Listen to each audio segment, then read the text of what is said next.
For 2 years as the Prime Minister's stand-in, we lived without shame or restraint. Who would have thought his long-lost white moonlight exiled to Lingnan would suddenly return?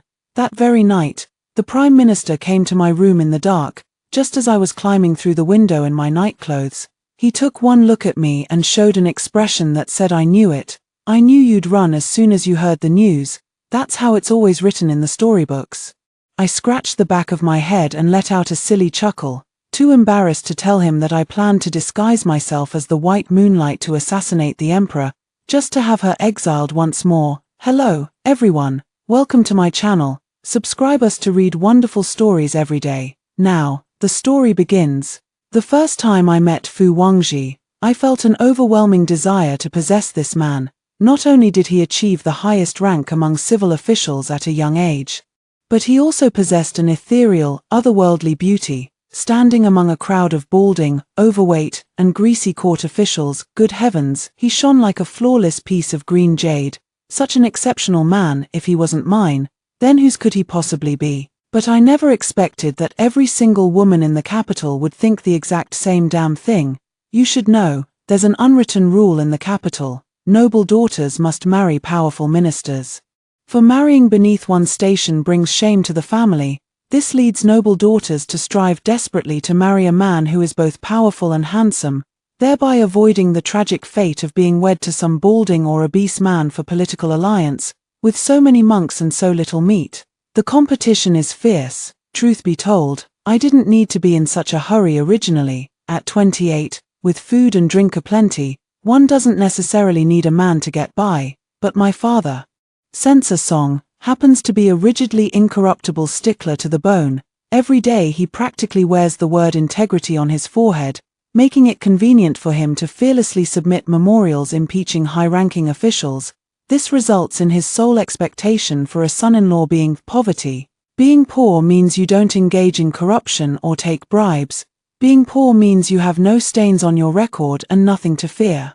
Being poor means you won't face the risk of having your home raided in the future, and barring accidents, you can live peacefully until death. And among all the court officials, the poorest was Xie Chang'an, the cousin of Fu Wangji. This fellow has a cousin who's the prime minister, yet for decades he's remained a petty 8th-rank official. After nearly 6 years in office, he doesn't even own a rundown house, constantly lodging with others. He stays at my place 15 days a month. Not to mention dropping by uninvited for meals every now and then. And this very character caught my father's fancy at first sight. He's been going all out to egg Xie Chang'an on to pester me, practically wishing we'd get married on the spot tomorrow, so he could dash himself to death in court the day after to prove his noble intentions. After 3 sleepless nights, I put my plan to win Fu Wangji on the agenda, but on the very first day, my dream was shattered. Damn it. Fu Wangji already had a white moonlight in his heart. His white moonlight was Jiang Lian, the most beautiful woman in the capital. I've seen this woman before. My God, her beauty was absolutely peerless, just in terms of appearance. When she stood among noble ladies, the visual effect was about the same as Fu Wangji standing among a group of bald men. So, the noble ladies felt inferior. If the gap were negligible, people might shamelessly vie for it. But damn it. With a chasm of 108,000 miles, it truly makes one hesitate. However, that's for others. I'm different. My father was a censor, and his greatest skill was pressing step by step. Once he was convinced an official was guilty, even if you were innocent, he could talk so eloquently that you'd become mentally dazed, fantasizing that you might indeed be guilty. And I've inherited my father's strengths quite well. I heard your cousin admires the most beautiful woman in the capital. I handed a pork knuckle to Xie Chang'an, who had come over for a free meal. The guy stared at the knuckle in shock, then his eyes welled up with tears. Mien Mien, you finally see my worth. I gave him a glance, too lazy to respond. What does he like about Jiang Lian? Just because she's beautiful. Xie Chang'an swiftly took the pork knuckle, slurped it twice with satisfaction, and said, "How could that be? My cousin is hardly that shallow. It's not Jiang Lian's beauty he admires, but her character. You don't know this, but 2 years ago in Zhuzhou, my cousin was seriously injured while investigating a case and had to pretend to be a beggar for half a month. A young woman happened to pass by and gave him a piece of gold. helping him through the toughest time. Only after returning to the capital did he learn that the woman was actually the daughter of a minister. From then on, his affection for her grew uncontrollably. I stroked my chin in thought, I can't see how this story relates to moral character, but based on my years of personal experience analyzing people, these two individuals, one was clearly tempted by beauty, the other blinded by money. After all, everyone knows Fu Wangji is greedy for wealth. Carrying my small box, I went to the Chancellor's residence. I decided to start with a direct approach to test the waters. The Prime Minister's steward saw me carrying a box and, without bothering to ask who I was, warmly ushered me inside. He even went out of his way to advise me earnestly, "Our Lord appreciates refinement. Don't bluntly say you're delivering silver, it would displease him. Not happy about receiving silver. So many complaints. What do you suggest then?" The steward cleared his throat, clasped his hands respectfully, glanced toward the study, wearing an ingratiating smile. "You must say it like this. Long have I heard of your Excellency's calligraphy being unparalleled in the capital. This junior dares to offer a humble fee of 100 taels of gold, earnestly requesting a masterpiece from your Excellency's brush to be passed down through my family.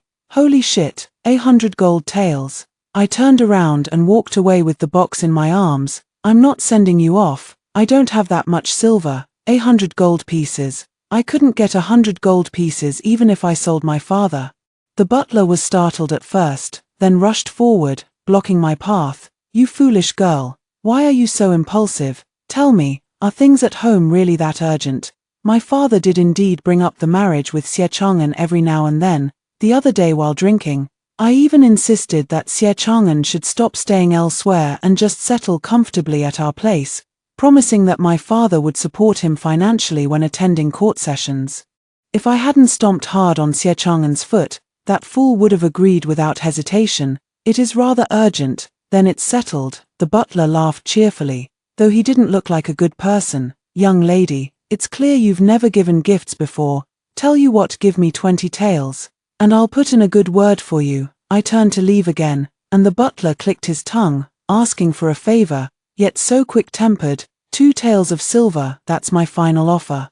The butler led me into the house. The interior was sparsely furnished, with calligraphy scrolls covering the walls. Fu Wangji sat at the table in snow-white robes, aloof as a solitary crane soaring beyond the 9th heaven, noble and transcendent. He seemed not of this mortal world. I began to waver. His aura was practically godlike, like some damn temple statue. Could he even function like a normal man? Fu Wangji lifted his eyelids to glance at me, his voice clear and mellow, every movement exuding an ethereal air untouched by worldly concerns.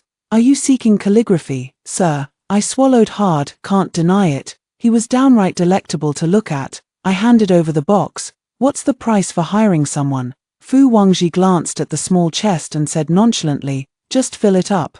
It's full." Let's be clear first, for officials below the 3rd rank, she can be the principal wife. For those above the 3rd rank, she can only be a concubine. Seeing my confusion, he kindly explained, "Those old men may have more power, but their wives are fierce. Looking at you, skin and bones, I doubt you'd survive the year. Just so we're clear, if you die, no refunds." I stared at Fu Wangji speechlessly. So he thought I was here to pimp myself out, talk about shattered illusions. "I don't want them. I want you to be my principal wife. Name your price." Fu Wangji froze. His handsome eyes brimmed with confusion, his tone thick with incredulous curiosity.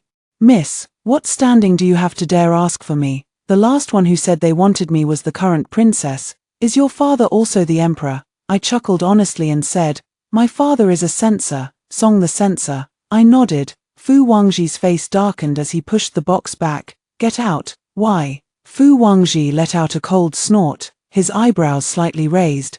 "Damn it, he looks even more handsome now. Don't think I don't know what your father is planning." Seeing that this official wouldn't take the bait, he's now trying to set a trap for me. Is the plan that if I accept the silver today, he'll go to court tomorrow to impeach me for deceiving an ignorant young girl? To impeach this official, he'd even sacrifice his own daughter. Censor Song truly spares no expense. Then again, he couldn't even find someone pretty to send. Just you, TCH. To put it bluntly, Someone of your caliber isn't even worthy to stand before me.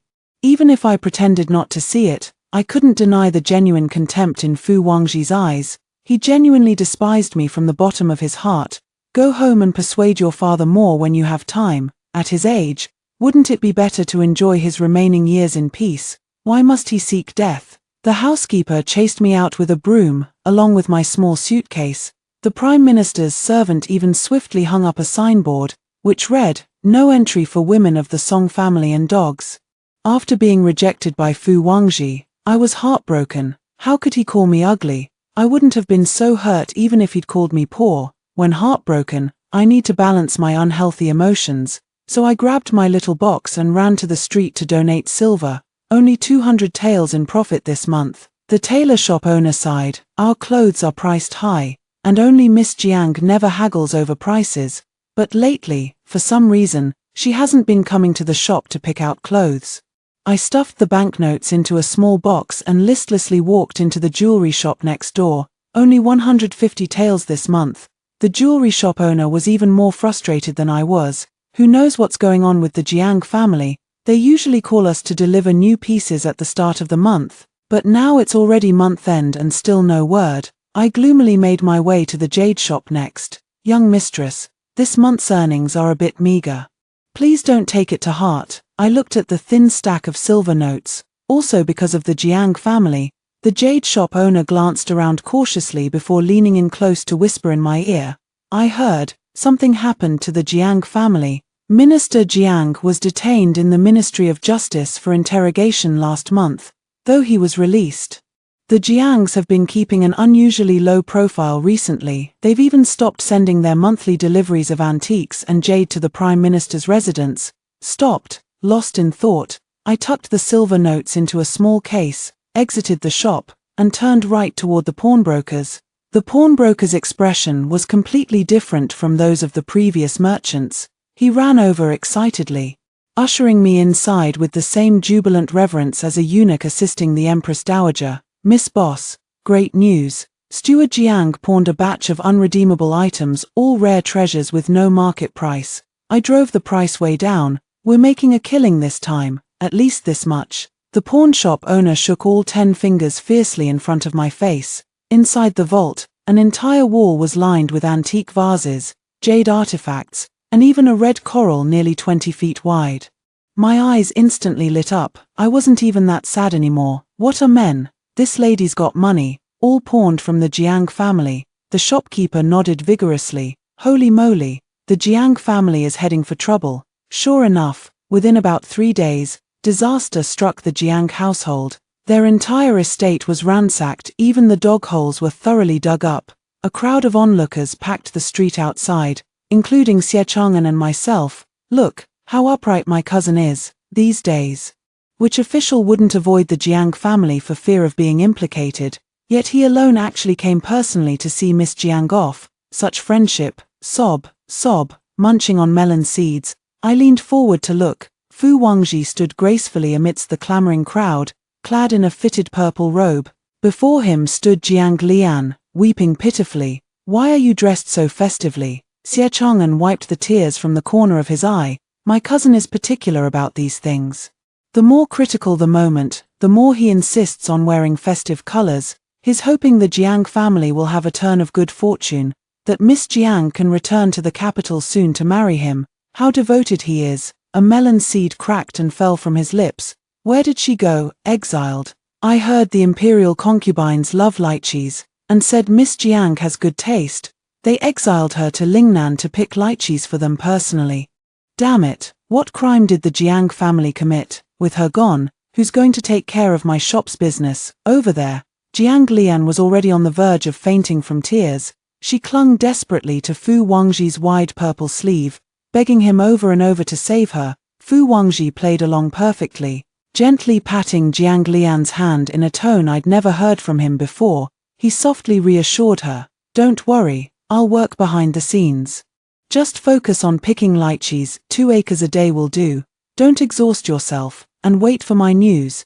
Jiang Lian nodded with tears in her eyes. Relieved, she slackened her strength, was shackled, and dragged away. after the hundreds of members of the Jiang family had gone far, the imperial guards emerged from various parts of the Jiang residence and knelt in unison before Fu Wangji, reporting to the Prime Minister, "A total of 60 chests have been confiscated. We await your instructions." Fu Wangji stood with his hands behind his back, gazing up at the sky in silence for a long while before speaking in an extremely low voice. "Move to my residence first." Though his voice was soft, it didn't matter, I could read lips. The crowd dispersed noisily, murmuring among themselves. "The Prime Minister is truly devoted," the commoners sighed, "to endure such grief over losing his beloved while carrying out this confiscation. How pitiful." Exactly.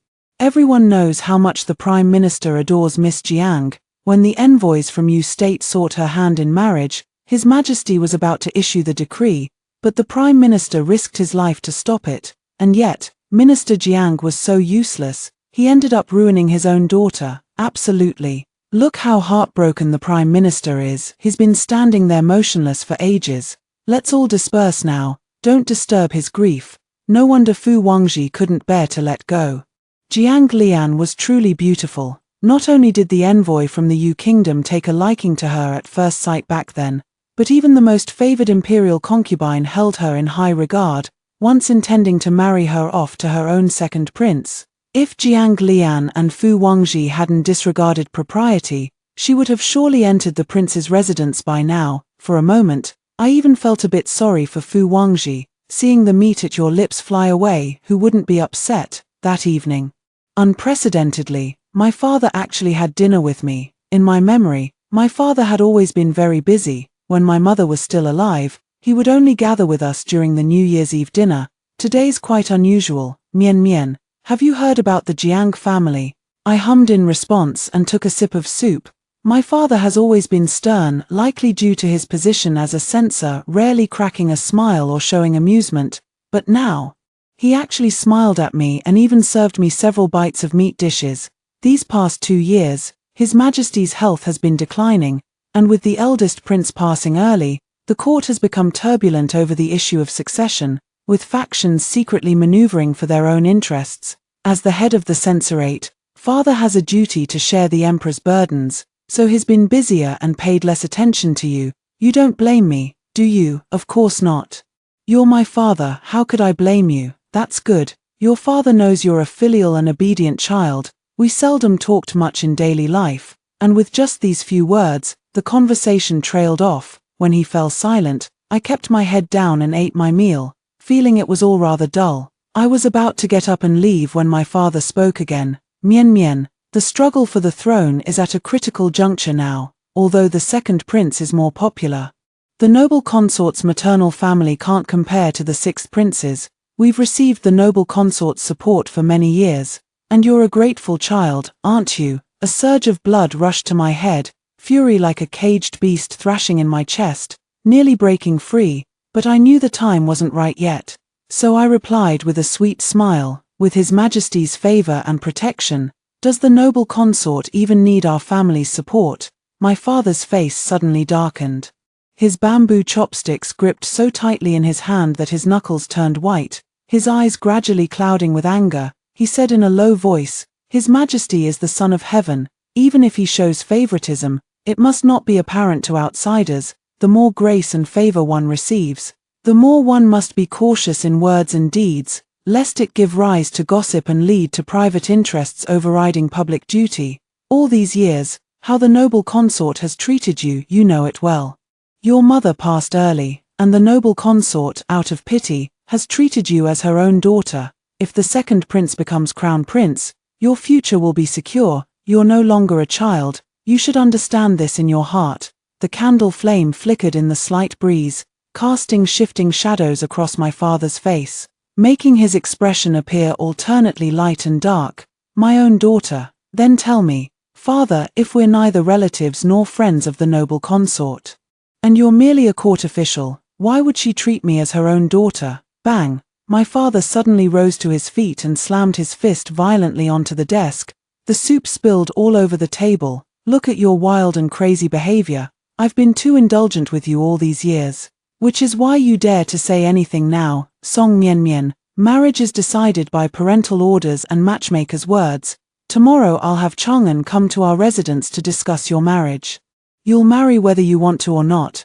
This family isn't yours to say no. I scaled the wall in the dead of night and sneaked into the Prime Minister's residence. Fu Wangji was still awake, his room bathed in the faint glow of candlelight, silently hugging the shadows. I crept forward and swiftly rolled through the window. Fu Wangji was in the midst of undressing when he saw me and froze in astonishment. I was afraid he might shout, so I rushed forward and covered his mouth with my hand, saying nervously, "Don't shout, please don't shout, I'm not a bad person, I just want to talk to you." Fu Wangji struggled hard but couldn't break free, so he stopped resisting. "Can you promise me? Blink if you agree." Fu Wangji blinked, while I chuckled and loosened my grip, but I didn't expect him to start shouting at the top of his lungs.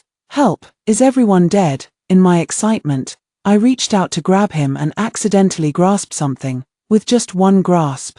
Fu Wangji's voice grew increasingly faint until his face turned completely red, while the thing in my hand actually kept growing larger. "What is this? How can it still get bigger? Do you know martial arts? Are you channeling qi?" Fu Wangji, flushed crimson and panting, groaned, "What exactly do you want?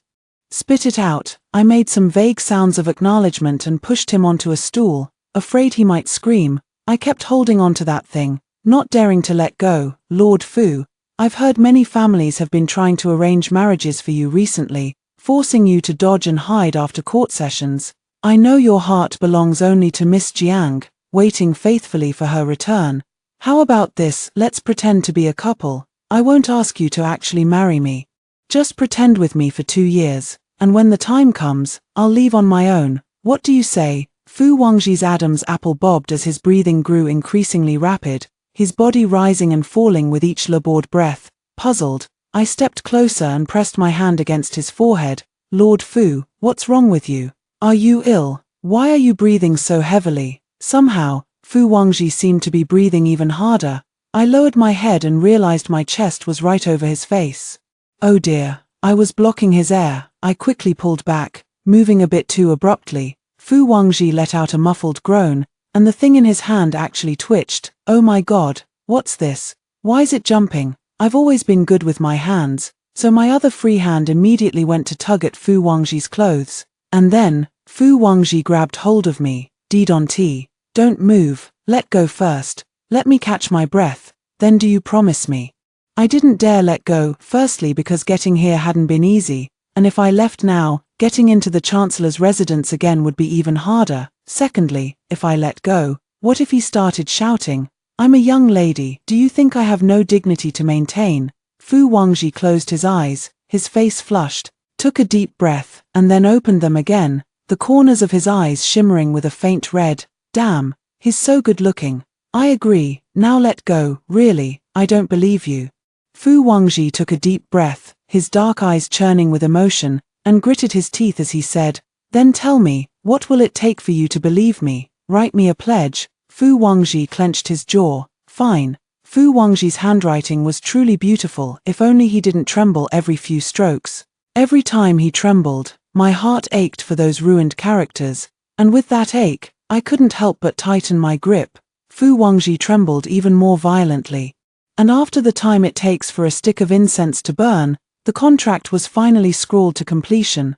I watched with my own eyes as Fu Wangji pulled out his seal and stamped it forcefully onto the document. Only after securing the contract did I release my hold, tucking it joyfully into my chest. As I climbed onto the windowsill, I heard Fu Wangji exhale in relief behind me. Still uneasy, I turned my head to speak. "By the way, my father wants me to marry your cousin.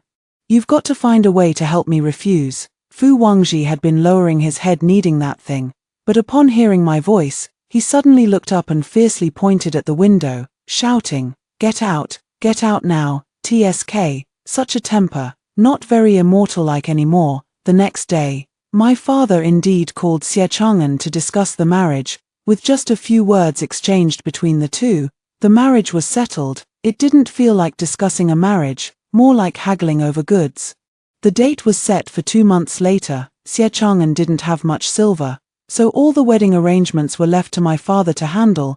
The news quickly spread throughout the capital, and everyone praised my father for his integrity. Not only did he not consider social status when marrying off his daughter, but he even had the audacity to pay dowry in reverse. How rare indeed. When I heard this, I scoffed in disdain. Those who seek purity are never truly pure, all appearances are but illusions. For half a month after that, Fu Wangji remained silent. In the first few days, I patiently waited. The capital was abuzz with rumors. Xie Chang'an had even moved into my backyard. Surely he must have heard the news. Could it be that Fu Wangji had changed his mind? That couldn't be. He'd signed and sealed the agreement himself. I took out the written agreement and scrutinized it carefully until I reached the final line. All who seek my aid must present precious jade as tribute before any matter can be discussed. Damn this money-grubbing Fu Wangji. Even when drafting an agreement, he couldn't resist setting a trap. That very afternoon, I had the jade shop owner make a discreet trip to the Chancellor's residence under cover of darkness. Early the next morning, Xie Chang'an came to my house, standing beneath the corridor. He scratched his head and told my father that the wedding would have to be postponed because his master had suddenly passed away last March. Since a master is like a father, he must observe 3 years of mourning. My father's lips twitched as he listened. Master, nephew, listen to me. After all, a master isn't your real father. Even if you marry, I'm sure your master would rejoice for you from the underworld. Xie Chang'an crouched on the ground, shaking his head sorrowfully. Lord Song, you don't understand. He was my first teacher. Our family values propriety above all else. A mentor is like a father. I have no choice but to observe mourning. The autumn breeze brushed past, and even my father, who was usually eloquent, fell silent for a moment. Nephew, if he passed away last year, why are you only telling us now? Xie Chang'an sniffled and shed a few tears. Magistrate Song, as you know, I ran away from home back then. My family thought I was dead all these years. So they never told me. My father, since they considered you dead, why are they telling you now? Alas, it's because the rumors in the capital have been spreading more and more recently, reaching my cousin's ears. I happened to go over for dinner last night, and he thought the marriage arrangement was rather abrupt, so he told me about this. Lord Song, it seems we'll have to wait 2 more years. Xie Chang'an walked away dejectedly. My father glared at Xie Chang'an's retreating figure and cursed fiercely. Damn that Fu Wangji, ruining my plans. I'll make sure to impeach you to death tomorrow. With a flick of his sleeve, he stormed inside to draft the memorial. Speaking of the history between my father and Fu Wangji, we must mention the 2 princes vying for succession.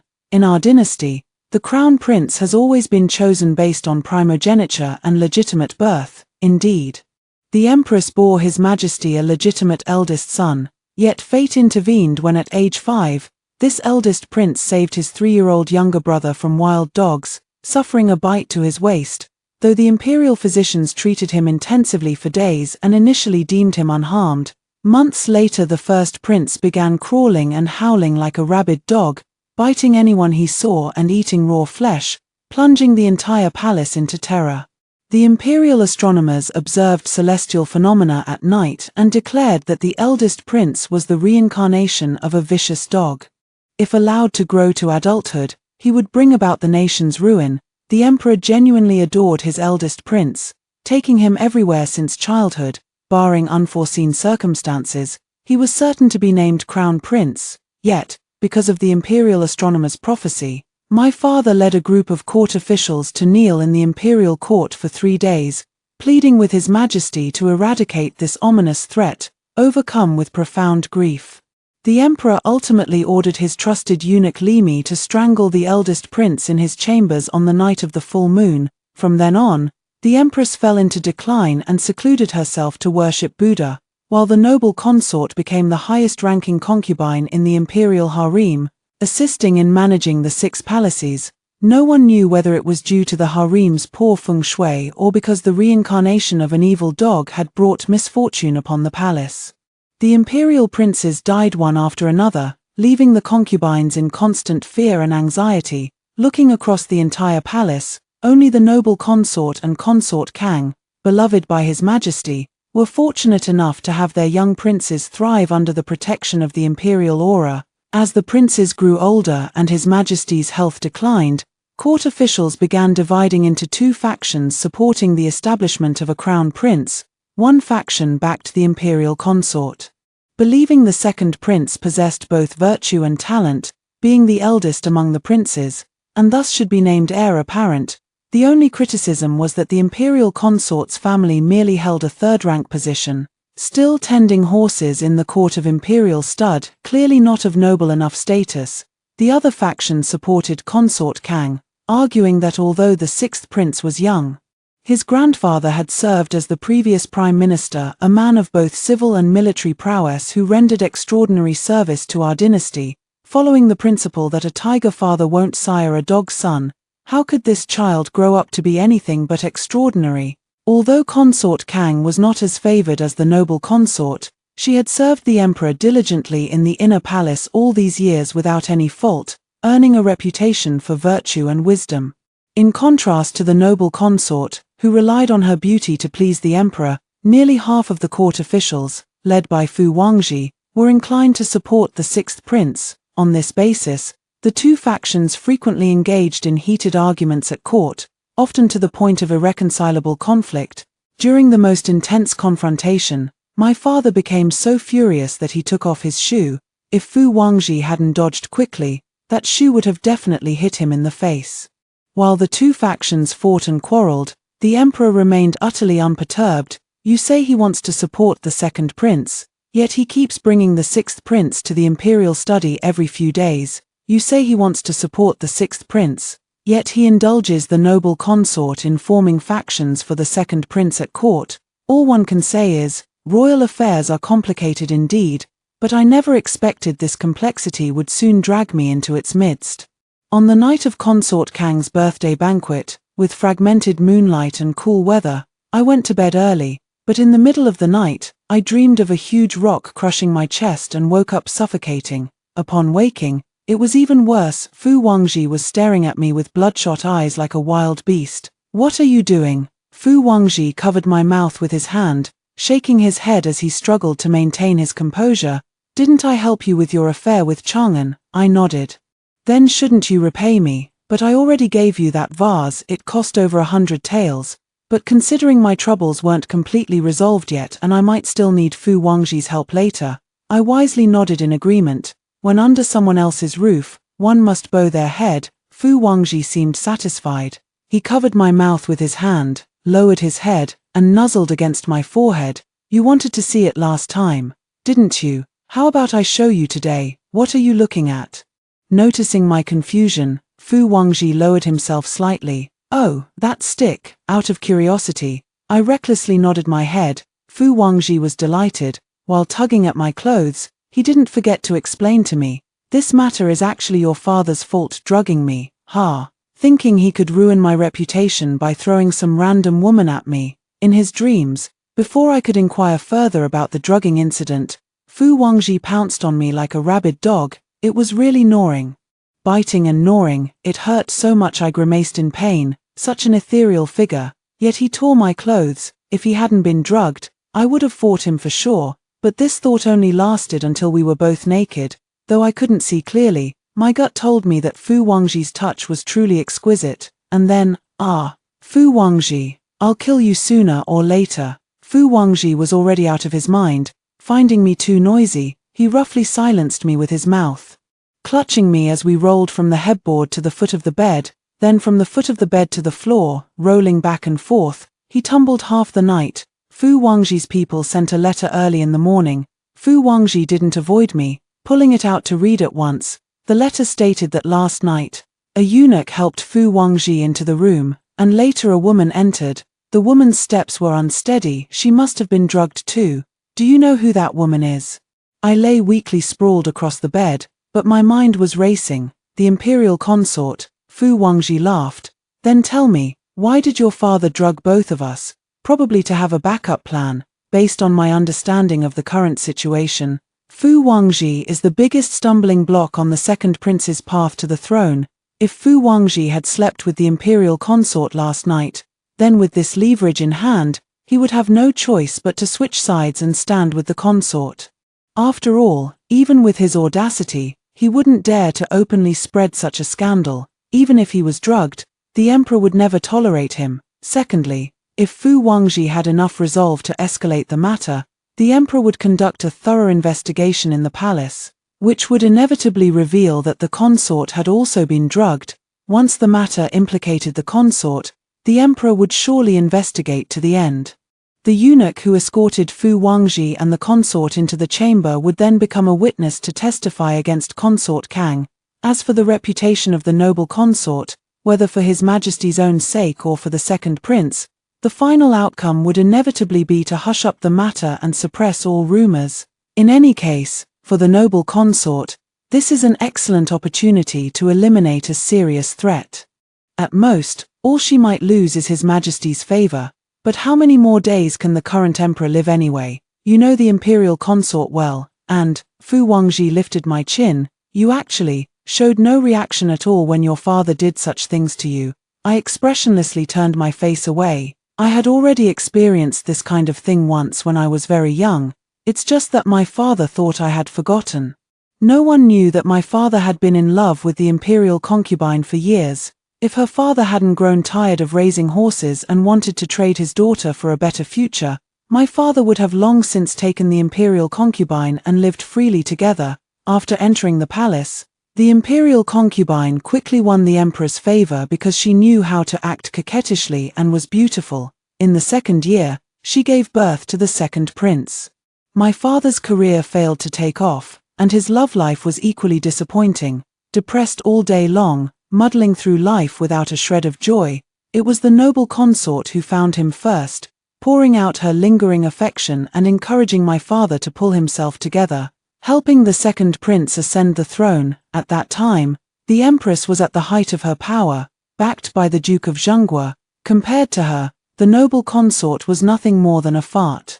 What good was having a son? There was simply no room to maneuver. But the imperial consort was an ambitious woman. She believed power needed gradual consolidation, while wealth could be grasped effortlessly. Under heaven, who possessed the most silver? Without question, it was the salt merchants. Through the imperial consort's introduction, my father and mother fell in love at first sight. Grandfather had only this one daughter, and far from looking down on my father for being just a minor official, he provided a lavish dowry. My mother, being simple-hearted and believing she would spend her entire life with my father, saw him worrying about money and handed over her entire dowry to him.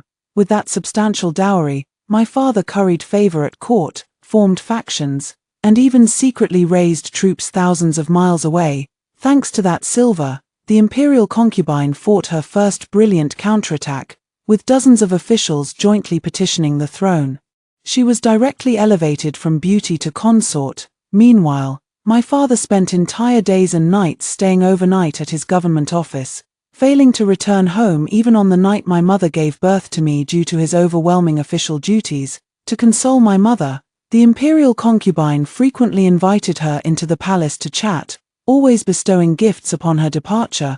Poor mother always believed the imperial concubine genuinely cared for her.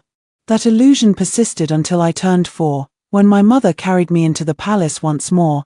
That afternoon, my mother was sent away and didn't appear for the entire day.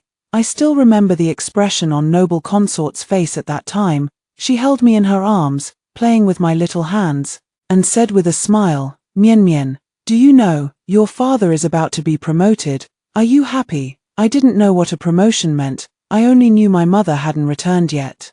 I burst into loud sobs, and for once, the noble consort showed a rare look of disdain. What's there to cry about on such a joyous day? How unlucky. That night, my mother was brought back to the imperial concubine's chambers in a daze. She knelt on the ground, trembling all over, while the imperial concubine wept pear blossoms drenched in rain, accusing my mother of how she could betray her like this. The very next day, my father was indeed promoted, entering the censorate. He became the youngest imperial censor in our dynasty, only, he stopped coming home. Even when he occasionally returned, it was just to see me. My mother would secretly watch him, wanting to approach yet unconsciously retreating. On New Year's Eve, my father came home very late. I was drowsily asleep when I heard my mother wailing with heart-wrenching sobs. My father pushed her away in disgust and said in a low voice, "Stepmother, We could have lived a good life together, but look what you've done. How could you seduce the emperor? Are you not ashamed before me and the imperial consort?" My mother fell to the ground, wide-eyed and unwilling to accept it, asking my father, "Do you really think I seduced the emperor?" My father looked at her with sorrowful eyes and said, "There are 3,000 concubines in the palace, all of them beauties. At best, your looks are merely passable, if you hadn't used underhanded methods. How could you have intercepted the emperor on his way to the imperial consort's chambers, stepmother? The thought that the emperor gave me this official position because he slept with you makes me sick." My father left. My mother sat on the ground, dazed for a very, very long time. Afterwards, my mother became increasingly silent, until the year I turned 6, when she was summoned into the palace by the emperor. When I returned, my mother spoke to me at length. She explained that the salt trade yields immense profits, and precisely because the gains are so substantial, to maintain family harmony and prevent internal strife over wealth from destroying the household and business, the family fortune has always been passed down to only one lineage, regardless of gender. Once children reach 16 years of age, they may inherit the family business by holding the token. She also cautioned me, "Once you enter the palace, you must be extremely careful with the noble consort, never defy or contradict her, serve her with utmost caution and strict adherence to etiquette. Once you formally take over the family business, leave the capital immediately and never return." She wept again, saying that if she hadn't married my father, she could have been living a happy and leisurely life in Jiangnan. She also lamented that had she known they were truly meant for each other, she wouldn't have bothered getting in between. Finally, she kept muttering that my father would come to no good end, and that I must leave the capital in the future. At that time, I didn't understand, so I tilted my head and asked my mother why my father wouldn't have a good ending, since His Majesty and the imperial consort clearly liked him so much. My mother told me a story. She said that long ago, there was a Duke Shuang of Zheng who was never loved by his mother. His younger brother, taking advantage of their mother's favor, kept making unreasonable demands, and Duke Shuang always indulged him until finally, when his younger brother attempted rebellion, Duke Shuang sent troops to crush him. My mother also said that later generations often believed Duke Shuang of Zheng acted with perfect virtue, passing it down as a beautiful tale. But in truth, Duke Shuang of Zheng was a true schemer. He wanted his younger brother dead, which is why he tolerated his brother's unlawful acts. I didn't understand, and my mother didn't explain further. And so, muddling through the years in a daze, she passed away when I was 10. In the years that followed, I began to understand the suffering my mother had endured. She fell in love with a man whose heart belonged to another, dedicating her best years and wealth to him, only to be handed over by him to a superior for the sake of fame and fortune. I don't know whether my father did this because his official rank was too low, and making the emperor feel indebted to him was the quickest path to promotion, or because the one deep in the palace resented my mother occupying Madame Song's position, which displeased her, or perhaps, it was both. All these years, to survive, I pretended to know nothing, quietly staying in the inner chambers or fawning intimately over the noble consort.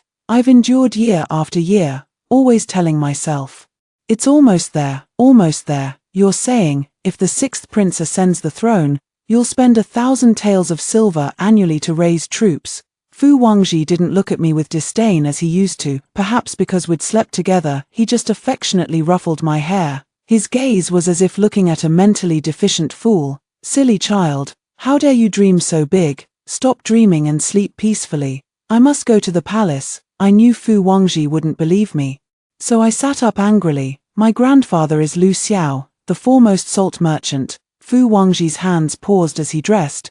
Merchants have always been considered lowly. Rarely could they marry into official families.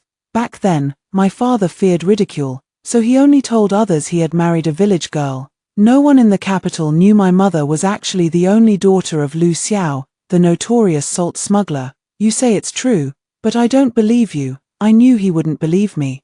I crouched on the floor, knocked on the hidden compartment beneath the bed, and pulled out a stack of shop deeds. "You know exactly how much my father earns. Nearly half of the largest shops in the capital are under my name. Over the years, I've gradually bought some profitable stores, not many, but enough to last me several lifetimes. As he stared at the deeds, Fu Wangji's eyes widened in astonishment. That air of detachment from worldly affairs vanished completely. Flipping through the deeds excitedly, he exclaimed, "The jade shop is yours too." I nodded. "All those antiques Jiang Lian gave you came from my shop. Many were sourced from overseas. Without large ships, how could they have been delivered intact to the capital? My grandfather wasn't just a salt merchant, he also commanded a fleet. If not for the great storm that arose in his second year at sea after my mother's marriage, which claimed his life, she wouldn't have had to endure all these years of compromise. Though I'm not yet of age to inherit the family business, there's no harm in claiming some favors early." Fu Wangji was mostly convinced. Reluctantly returning the items to me, he asked, "So then, what do you want in return?" "I want you to promise me that when my father is executed, you'll spare my life." Fu Wangji laughed. "How do you know it'll be your father who's executed, if the second prince ascends the throne? The one who dies should be me." Remembering the stories my mother told me, I shook my head slightly. Some things, in truth, had their endings predetermined many years ago. Ever since tasting flesh, Fu Wangji sneaks into my courtyard every few nights. They say His Majesty is on death's door. My father hasn't even come home these days. How can you still find time for this? Fu Wangji looked at me frankly, his movements never ceasing. "Can your father compare to me? I'm a hot-blooded young man, what's wrong with me liking this?" I rolled my eyes as Fu Wangji pressed down on me again. I had to admit, after sneaking into my courtyard a few times, Fu Wangji had improved. Before, he didn't even know how to kiss, all he did was gnaw and bite. This thing actually knows how to French kiss now. "Stop kissing. I can't breathe." "If you can't breathe, why are you squirming? Stop moving." We carried on like this until late at night, then my window got smashed. A shadowy figure lurked in the darkness, calling out to Fu Wangji in a hushed voice, "Master, stop fooling around. There's trouble at home, the main courtyard has been set on fire." The Prime Minister's residence was truly ablaze. With hands clasped behind his back, Fu Wangji surveyed the scene before concluding with certainty. Imperial censor Song did this, so he changed course, abandoning his home, and came straight to my house. My father was in the house talking to Xie Chang'an at the time. Tea still untouched, when two attendants from the Chancellor's office kicked open the study door, and Fu Wangji swaggered in. He walked up to my father and nudged him, "Move aside." My father, bewildered, obediently stepped to one side, only to see Fu Wangji plop himself down in the seat. "Does the Prime Minister have business with me? My house burned down." My father chuckled. "I warned you long ago. Prime Minister, don't do wicked deeds, don't do wicked deeds. Now you're reaping what you sowed." Fu Wangji picked up my father's teacup, blew on it, took a sip, and said disdainfully, "What terrible tea, just like Minister Song's mouth." My father got angry, his face instantly darkening. "This wasn't meant for Minister Fu to drink anyway. Since your house burned down, you should hurry back to rest and recover. Given Minister Fu's character, I doubt you'd even find a place to stay as a guest." "Indeed," Fu Wangji sighed, "over these years, I've offended some people at court, but we're all officials serving together. A few arguments during court sessions are normal, and we move on afterwards. Only some narrow-minded dog bastard would actually burn down someone's house. Such viciousness deserves a wretched death." My father's expression grew increasingly grim, but he just stared at Fu Wangji without speaking. Fu Wangji didn't seem particularly distressed about the house. Instead, he smiled amiably at my father and said, "But whoever this person is, I'm absolutely certain it couldn't possibly be Lord Song. Lord Song is a man of noble character who cares deeply for his colleagues. Knowing a fellow official is in distress, he would never stand idly by. So, go back and pack my things. I'll be staying at the Song residence for the time being." Before my father could refuse, Fu Wangji's guards had already gone home to fetch his belongings. With that, Fu Wangji clapped his hands, stood up, and warmly linked arms with my father, heading straight for the rear courtyard. "I know Minister Song's household has few people and many empty courtyards. I'm particular about my comforts, can't sleep well in uncomfortable quarters. Come, Minister Song, show me around to pick one, whether out of guilt or something else." My father actually let Fu Wangji stay. Fu Wangji didn't stand on ceremony either, choosing the room right next to mine. "With my father home, you still dare to come?" Fu Wangji obediently took off his clothes and slipped into my bed.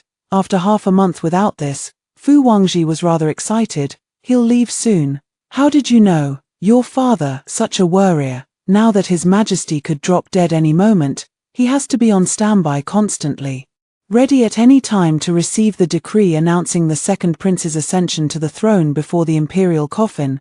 Fu Wangji spoke while tugging at my clothes, kissing my lips, and then kneading my waist. With things like this, aren't you anxious? I am anxious. Fu Wangji, in the midst of his busy schedule, looked up at me, his hand exploring downwards. Look how anxious I am. If I wasn't afraid you'd be uncomfortable, I wouldn't have endured this long. I closed my eyes, truly unwilling to spare Fu Wangji even a single glance. Fu Wangji didn't seem to mind either, growing increasingly animated while occasionally muttering a few words. How could a bastard like your father produce such a fine daughter like you, who's there to reason with? I used to look down on you somewhat before, never expected to be proven wrong. I always said that Chang'an thing was always hanging around your place. No wonder. If someone's fighting over it, that proves it's valuable. You've really taught me a lesson. I took a deep breath and lay motionless like a corpse. I truly regretted all those fantasies I'd had about Fu Wangji. What celestial grace, what ethereal elegance, what nonsense. Once a man climbs into bed, they're all the same damn way, utterly despicable, completely defying every virtuous quality known to society. I was tormented until the dead of night, waking to find two massive quilts pressed against my ears, the bed long since empty. The household servants informed me last night the emperor had passed away, the funeral bells tolling dozens of times. My father never returned all night, and Fu Wangji had donned his official robes before dawn to rush to the mourning. For the next 3 days, the capital was eerily silent. The imperial court delayed announcing the mourning, and the ministers who had entered the palace to pay their respects had yet to emerge. That massive vermilion-lacquered palace gate stood like a mountain, cleaving the world inside from the world outside. When Xie Chang'an came looking for me, I was staring blankly by the window. Are you scared? Instead of answering, I asked Xie Chang'an in return, are you? Forgot to mention, though Xie Chang'an was so poor he couldn't even afford pork knuckles, he wasn't from some obscure family. He belonged to the Jiangzhou Xie clan, one of the great aristocratic houses. What commoners say about my father not caring about social status is all nonsense. If Xie Chang'an didn't have the Xie family as his backing, my father would consider him too lowly even to crawl through our dog hole. I'm not afraid. Since I've come to the capital, I'm determined to make my mark. My father always says that extreme prosperity leads to decline, that climbing high means falling hard, and that maintaining a stance of not serving in office is the path to longevity. But what era is this now? Our ancestors witnessed powerful aristocratic families being uprooted completely during turbulent times. Yet now, a century after the founding of our nation, the seas are calm and rivers clear. Other noble families all have members serving as court officials, thriving magnificently. Only our Xie family remains secluded in Jiangzhou, obscure and forgotten. To be frank, my father's generation has grown old and muddlehead. Only by entering officialdom now can we lead our family back to its former glory. Xie Chang'an grasped my hand with grand ambition. Mian Mian, within 3 days, a new sovereign will ascend the throne. Once the second prince is enthroned and declares a general amnesty, I'll no longer need to observe mourning rites. I'll marry you immediately. The second prince has already promised Minister Song the position of chancellor, and I'll secure a high-ranking official post at court too. With our combined strength, we'll undoubtedly create a new era. I'll rearrange the noble family's hierarchy. I'll make the Xie clan supreme. Indeed, Xie Chang'an was a young man of soaring aspirations. Pity he lacked brains.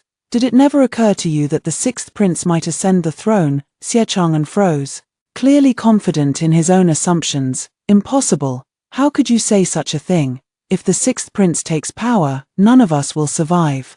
Only if the second prince succeeds will your father's influence combined with our Xie family's disciples spread across the realm ensure our importance in his court.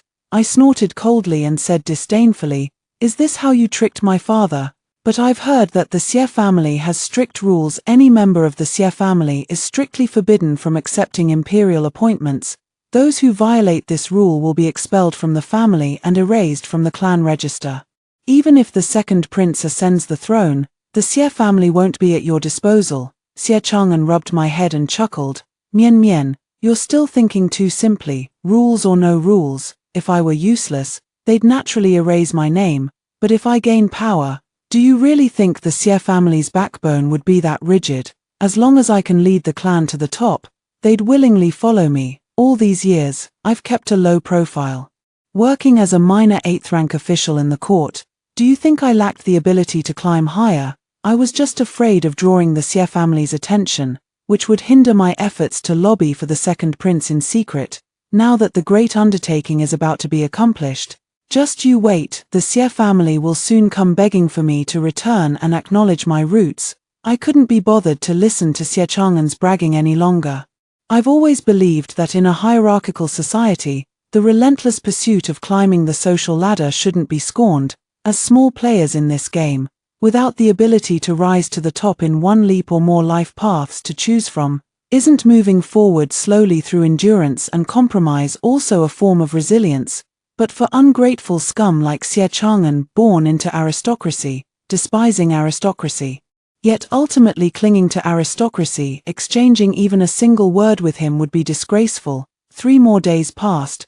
My home was surrounded. When the embroidered uniform guard clamped shackles on me, I didn't resist in the slightest. Xie Chang'an, however, resisted fiercely, jumping around and demanding to see his cousin. At this point, he forgot all about his lofty ambitions, focusing solely on saving his own skin. Seeing his commotion, the Imperial Guards gave him a hard blow. Knocked unconscious, he finally quieted down. After being taken to the Ministry of Justice, I saw my father and the imperial concubine. Well, the second prince was shot dead last night before the late emperor's bed for treason. Truly, the older the ginger, the spicier it gets. Who would have thought that half-dead emperor could stage such a convincing death scene? The man was already laid in his coffin, yet still kept his eyes open, waiting for his son to rebel. It said this was how things unfolded back then. My father and the imperial consort stood guard before the emperor. The moment His Majesty breathed his last, they unsealed the imperial decree. The consort nearly fainted from rage. The old emperor had doted on her for decades, filling her with endless hope, only to deceive her at death's door, passing the throne to the 6th prince instead. My father had been prepared for this. Over the years, he had secretly kept a scholar in the common folk who was skilled at imitating the emperor's handwriting. That night, the scholar disguised himself as a eunuch and followed into the inner palace. As soon as the emperor died, he rewrote the imperial edict, simply changing the 6th prince to the 2nd prince. My father, confident of success, summoned the court officials and had the imperial concubine read the edict tearfully. Who could have guessed? Just as she read out the 2nd prince, the imperial guards swarmed in from all directions. The imperial consort's faction had anticipated this long ago and immediately fired signal flares into the sky, whereupon the 2nd prince's men stormed into the imperial city. The 2nd prince's forces, honed through years of training, fought with unmatched ferocity, each warrior worth 10, and swiftly scattered the imperial guards like fallen leaves. The terrified ministers clung to pillars, trembling in fear lest they be caught in the crossfire. Had the emperor perished, the 2nd prince's ascension would have been set in stone. Yet at this critical juncture, our illustrious sovereign, wouldn't you know it, flipped open his own coffin lid and crawled right back out. His Majesty insisted that the 6th prince would succeed to the throne, but the noble consort's faction altered the imperial edict before the spirit tablet. The noble consort's faction dared not admit to this crime. My father, relying on his silver tongue, began arguing vehemently with His Majesty. He claimed His Majesty was already senile, unable to remember whom he had actually designated as heir, and must have made a mistake, and so on. Knowing my father as I do, he didn't expect to win the argument with His Majesty. He was hoping His Majesty would be so enraged by his words that he'd drop dead on the spot. After all, they had all witnessed the emperor drinking the poison sent by the noble consort. As they say, the older the ginger, the spicier it is.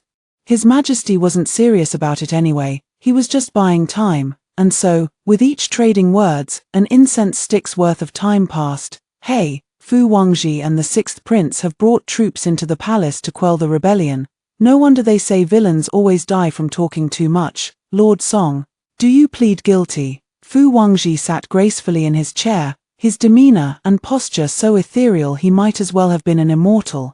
My father tilted his head and scoffed, "Me.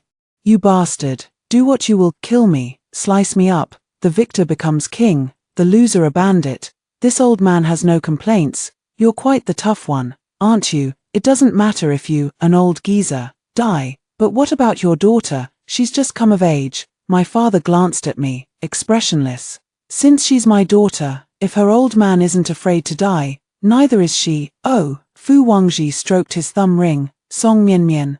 Are you willing to die with your old geezer of a father?" "I am not, ungrateful child." My father glared at me angrily. "Do you think saying a few nice words to this treacherous dog will stop him from killing you? Let me tell you, for a woman taken prisoner, it's better to dash your head against a wall and die. Otherwise, once you're thrown into prison, those jailers will take turns sneaking in at night, and you'll wish you were dead." At the thought of that scene, I couldn't help but shudder. Pitifully, I looked at Fu Wangji and asked, "Will it really be like that?" "Of course I would. After all these years in office, do you think I don't know what these people are like?" Fu Wangji glanced at me a few times, clicked his tongue twice, and suddenly walked over. He ruffled my hair and pulled me into his embrace. "Don't listen to him. With me here, who would dare bully you?" My father was stunned by this move. He glared at me fiercely. "Song Mian Mian. When did you get involved with this scoundrel? Did you sneak into my study and leak information to him?" My father has always been supremely confident in his intelligence his entire life, so confident that he believed he could manipulate everyone at his whim. My mother used to indulge him constantly. Despite his neglect, she'd grovel for his meager affection like a beggar, foolishly clinging to the mansion when she could have returned to inherit her family fortune. Naively waiting for him to change his heart. When I later realized that men were utterly unreliable, it was already too late. I had come to my senses, but my body was no longer what it used to be. I remember vividly, just before she died, she gripped my hand with wide eyes and said, "Mian Mian, your mother's life was ruined by men. Remember this, never trust any man in the future, and don't bother being overly kind either. Bullying the weak is human nature, just as water flows to the lowest ground. The ugliness in people's hearts will always seek out the vulnerable." There's not much to say about my mother's life. She was a hopeless romantic, terrifyingly naive and kind. She believed everyone had good intentions, never thought to guard against others, and when hurt, didn't even know how to fight back. So, I've always taken this as a cautionary tale. Since I couldn't take over the salt business before turning 16, I set my sights on my father instead. Though my father's monthly salary wasn't much, he'd been frugal for years, and with the occasional rewards from the imperial concubine, he'd accumulated quite a sum deposited at the pawnshop. So I went to withdraw money from the pawnshop in his daughter's name to lease a shop on the street. Whatever makes money, I'll deal in it. If any trouble arises in the shop, I just wave the imperial consort's banner to settle it. The facts prove there's indeed good shade under a big tree. With the imperial consort's golden reputation, the silver keeps rolling in. Over the years, nearly half of the major shops in the capital had come under my name. I figured my father would eventually be executed, and his silver would just end up lining someone else's pockets if left with the pawnshops. In that case, it might as well be mine. Later, I could use that silver to pave my own way, securing a means of survival. It would count as leaving him an heir. Later, I set my sights on Fu Wangji. Speaking of noticing Fu Wangji, I owe it all to Jiang Lian. Jiang Lian's father was also part of the imperial consort's faction. To win over her father, the imperial consort had long wanted to marry Jiang Lian to her own son. The Ministry of Revenue was a lucrative position. The Jiang family had helped the imperial consort amass quite a fortune. When Jiang Lian was buying clothes at my tailor shop, she inadvertently mentioned Fu Wangji, the favorite student of the former prime minister, the current top scholar who achieved 3 consecutive firsts in imperial examinations. Most importantly, this man succeeded to the prime ministership and is a staunch supporter of the 6th prince. All these years, I've grown so accustomed to playing the obedient daughter in front of my father that the rebelliousness in my bones has only grown stronger. I don't want my father to rise to prominence. I want him to climb high only to fall hard. But deep down I know I'm not that capable. Even if the Emperor intends to destroy him, there are too many variables, aren't there? When the battle line stretches too long, the slightest misstep could lead to complete defeat. Upon learning that Fu Wangji coveted wealth, especially rare jade artifacts, I acquired a jade shop. While selling jade artifacts to Jiang Lian at exorbitant prices, I simultaneously studied Fu Wangji's preferences through each piece he left behind. When the timing felt right, I went to the palace again to see the imperial consort. Your Highness has shown immense kindness to the Jiang family. Yet that Jiang girl harbors disloyalty, refusing to marry the second prince while clinging to the prime minister. She sends priceless jade artifacts to his residence every few days. How could a mere Jiang family heiress afford such luxuries?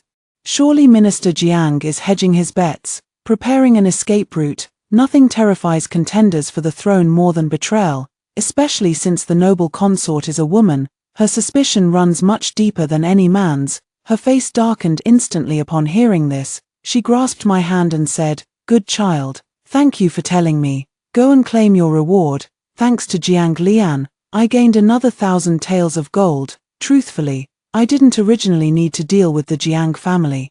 But who asked Jiang Lian to eye the food in the pot while eating from her bowl, clearly in love with Fu Wangji yet still playing coy with the second prince? I don't care about her fickleness, but what bothers me is that she, because of the second prince's favor toward me, actually joked publicly with noble ladies. You all don't know yet, do you? I heard from my father that the reason Song Mianmian's mother died early was because she climbed into the emperor's bed. Her father's current status is also thanks to her mother's efforts. See, I told you so. Villains die from talking too much. Fu Wangji allowed me to chat a bit longer with my father. After all, execution is scheduled for tomorrow. If I don't speak now, I'll never get another chance. Get out.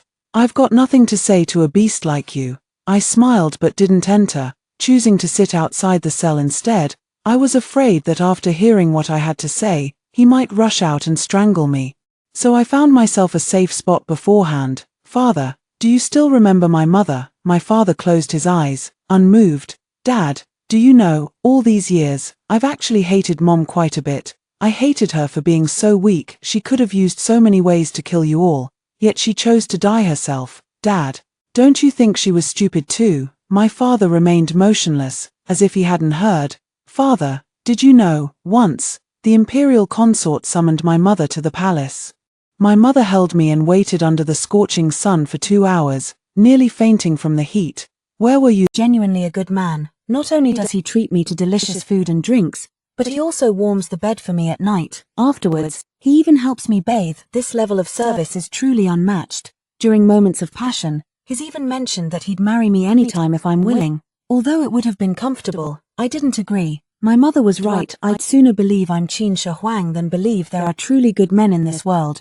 Though he treats me well now, who's to say he isn't after my vast fortune? When it comes to money, one must never make a single misstep. So, I rejected him time and time again. Yet I never left the Chancellor's residence. To be honest, I quite enjoy my current life, being waited on hand and foot, with no responsibilities to bear. These days are just beautiful. But who would have thought? Hey, in less than a year, Jiang Lian came back. Speaking of the Jiang family, it's really pitiful. Hundreds of the Jiang family went to pick lychees.